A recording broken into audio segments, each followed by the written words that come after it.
Hello friend, नमस्कार। हम अपने यूट्यूब चैनल पे आप सभी का स्वागत एवं अभिनंदन करते हैं। दोस्तों, आज हम देखेंगे सी टेट CDP। उसमें हम लोग जहाँ तक देखे थे पिछले बार, उसके आगे आज हम देखेंगे बाल विकास की अवस्थाएं। यह बहुत ही इम्पॉर्टेंट है। सी टेट के सिलेबस के अकॉर्डिंग हम पढ़ा रहे हैं। आप चाहें तो इसका नोट्स भी बना सकते हैं। आपको अगर 100+ नंबर करना है, हम बहुत बड़ी बड़ी बातें नहीं करते हैं कि 120, 130, 140 लाएँ। ये तो आपकी कैपेसिटी के ऊपर है। आप कितना प्रैक्टिस कर लेते हैं, आपका दिमाग present of mind examination hall में कितना काम करता है, इस पर डिपेंड करता है कि आप 130 मिल गया आपको 140 मिल गया या 145 मिल गया। यह किसी टीचर की कमी नहीं बताता है कि आप कितना नंबर पाए हैं सी टेट में। यह आपका प्रेजेंट ऑफ माइंड बताता है। इसलिए आप चाहें तो इसका नोट्स भी बना सकते हैं। यह आपको 130+ भी करा सकता है, लेकिन हम 100+ की गारंटी ले रहे हैं। अगर आप नियमित रूप से हमारी क्लास देख रहे हैं तो CDP, पर्यावरण, हिंदी और मैथ में आपको 100+ इतना मिला कि लगभग 90+ हो जाएगा। एक सब्जेक्ट बचेगा, आपको अगर उसमें भी 10-15 कर ले जा रहे हैं तो 100+ हो जाएगा। ठीक है फ्रेंड, आज हम आगे देखते हैं बाल विकास की अवस्थाएं। Stage of child development. प्रसव पूर्व की अवस्था। प्रसव पूर्व की अवस्था जो होती है फ्रेंड, उसको कहते हैं 9 महीने मतलब 280 दिन। यह अवस्था माता के गर्भाधान से शुरू होता है।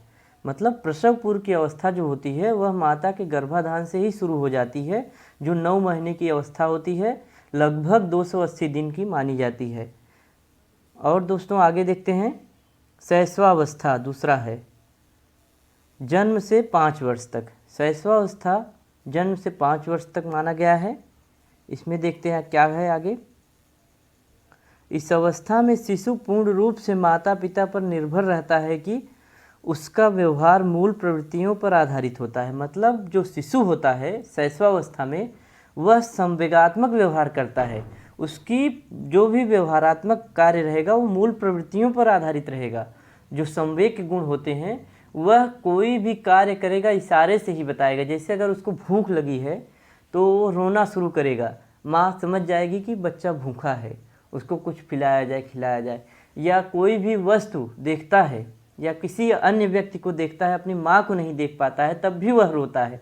संवेग के माध्यम से वह, मूल प्रवृत्तियों के माध्यम से वह बताता है कि उसकी माँ दूर है, उसके नज़दीक आए। वह इशारों में बुलाना चाहता है। यही कह रहा है कि मूल प्रवृत्तियों पर आधारित होता है।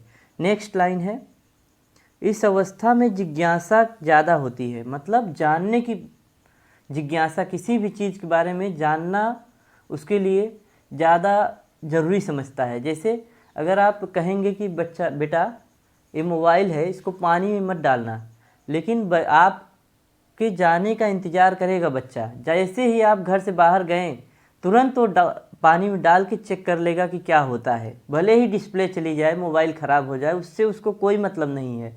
उसके अंदर इतना जिज्ञासा भरी हुई है कि पूछिए मत। जैसे अगर आप मार्केट से आते हैं, कुछ लेके आए उसके लिए, तब भी वो पूछेगा पापा कहाँ से मिला, किस दुकान से लिए, कितने का मिला। इतना जिज्ञासा कूट कूट कर भरी रहती है कि पूछिए मत। इसके आगे है तीसरी लाइन, इस अवस्था में आत्म प्रेम की भावना होती है। मतलब स्वप्रेम जिसको कहते हैं, वह खुद से प्रेम करता है। आगे देखते हैं,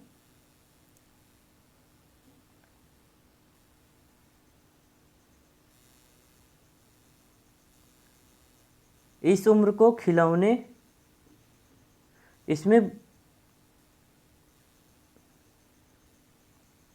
इस उम्र को खिलौने की आयु भी कहा जाता है। जो शैशवावस्था होता है, इसे खिलौने की उम्र भी कहा जाता है। अगला है, इसमें बच्चा अनुकरण द्वारा सीखता है। मतलब जो भी सीखेगा किसी व्यक्ति का देखकर, जैसे अपने माता का अनुकरण सबसे ज़्यादा बच्चा करता है। जब भी बच्चा शैशवावस्था में रहता है तो वह माँ के ही अनुकरण से हर चीज़ सीखता है।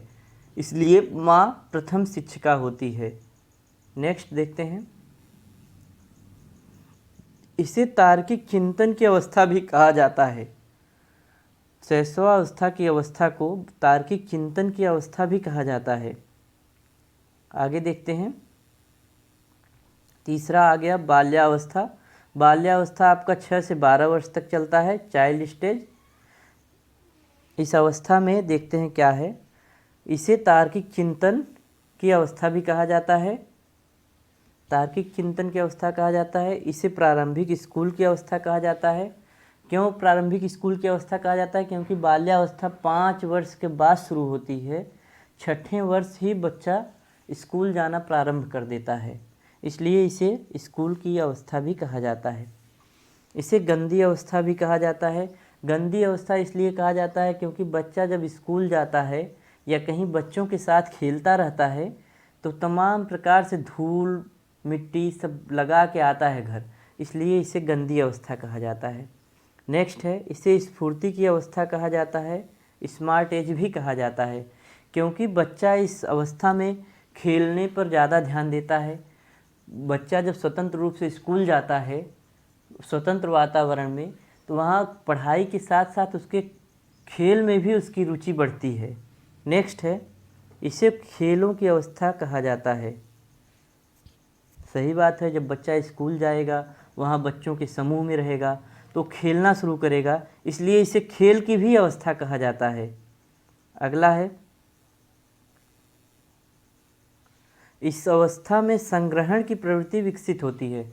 जैसे बच्चा जब स्कूल जाता है तो उसके अंदर 6ठे वर्ष ग्रहण करने की क्षमता बढ़ जाती है। जो शिक्षक पढ़ाता है उसको ग्रहण करना शुरू कर देता है।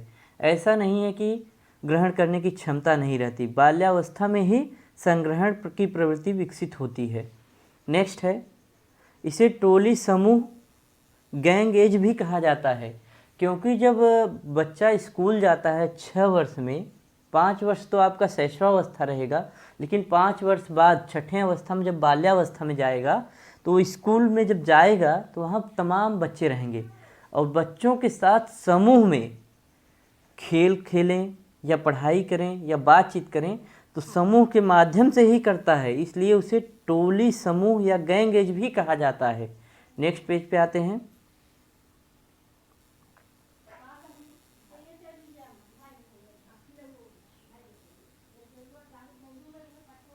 नेक्स्ट पेज है आपका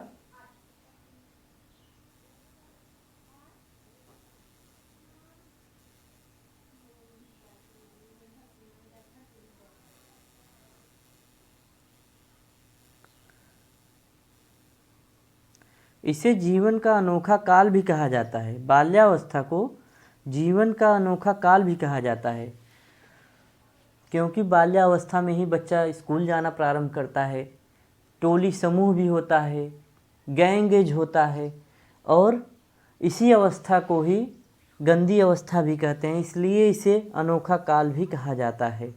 आगे चलते हैं। किशोरावस्था। किशोरावस्था 12 वर्ष से 18 वर्ष माना गया है। 18 वर्ष के बाद प्रौढ़ावस्था प्रारंभ होता है, लेकिन किशोरावस्था 12 वर्ष से 18 वर्ष माना गया है, या कहीं कहीं आपको देखने को मिल जाएगा 13 वर्ष से 18 वर्ष। इसे जीवन का सबसे कठिन काल माना गया है, क्योंकि किशोरावस्था में तमाम प्रकार से उलझनें रहती हैं। कैरियर को लेकर संघर्ष, तनाव, तूफान की अवस्था भी कहा जाता है, उलझन तमाम प्रकार की रहती हैं, इसलिए इसे कठिन काल कहा गया है। नेक्स्ट है, इसे संघर्ष, तनाव, आंधी, तूफान और उलझन की अवस्था भी कहा जाता है। इस अवस्था को, किशोरावस्था को संघर्ष, तनाव, आंधी, तूफान और उलझन की अवस्था रहता है, क्योंकि कैरियर को लेकर यहाँ बहुत बड़ी चिंता का विषय बना रहता है। अगला है, इसमें विषमलिंगी आकर्षक होता है। जैसे शैशवावस्था में समलिंगी आकर्षक होता है, लेकिन जब किशोरावस्था में जाएंगे, बाल्यावस्था में गैंग एज होता है, बच्चों के साथ समूह बनाया जाता है। जैसे बच्चे हैं तो लड़के हैं तो लड़कों के साथ, लड़कियां हैं तो लड़कियों के साथ अपना समूह बनाकर खेलते हैं, पढ़ते हैं। लेकिन जब किशोरावस्था में जाते हैं तो इनका प्रभाव इनके लिंग के विपरीत होता है। जैसे लड़के हैं तो लड़कियों के प्रति आकर्षक होता है, या लड़का है तो लड़कियों के प्रति, लड़की है तो लड़कों के प्रति। अगला है, इस अवस्था को स्वर्णकाल गोल्डन एज भी कहा जाता है। किशोरावस्था को स्वर्णकाल भी कहा जाता है, क्योंकि इसी अवस्था में लगभग शारीरिक विकास होता है, मानसिक विकास होता है, और कैरियर के रूप में, कैरियर के लिए जो भी निर्णय लिया जाता है वह एक दिशा देता है यहीं से, किशोरावस्था से ही। अगला है, इस अवस्था में वीर पूजा की भावना होती है। अगला है, वीर पूजा से मतलब ये है फ्रेंड, जैसे कि मैं ही यह काम कर सकता हूँ, मैं तुम्हारे लिए तारे तोड़ कर ला सकता हूँ। मतलब कि बच्चे के अंदर किशोरावस्था में जब वह जाता है तो कुछ भी कर गुजरने की अवस्था कही जाती है। मतलब कुछ भी कर गुजरने की लालसा होती है। जैसे कोई कह दिया कि क्या तुम हमारे लिए तारे तोड़ सकते हो, तो बच्चा कहेगा हाँ तुम्हारे लिए मैं तारे तोड़ कर ला सकता हूँ, इसलिए वीर पूजा कहा जाता है। अगला है, इस अवस्था में बच्चे अमूर्त चिंतन करते हैं। जैसे इस अवस्था में बच्चे जब किशोरावस्था में जाते हैं तो कोई वस्तु नहीं भी दिखाई दे तब भी उसके बारे में कल्पना कर सकते हैं, चिंतन कर सकते हैं। आज के लिए इतना ही दोस्त, मिलते हैं नेक्स्ट डे नेक्स्ट हेडिंग के साथ। ठीक है, नमस्कार दोस्त। चैनल को लाइक और सब्सक्राइब ज़रूर करें। हमारी तरफ से आप लोगों को सीटेट की परीक्षा उत्तीर्ण कराने के लिए पूरी कोशिश की जा रही है।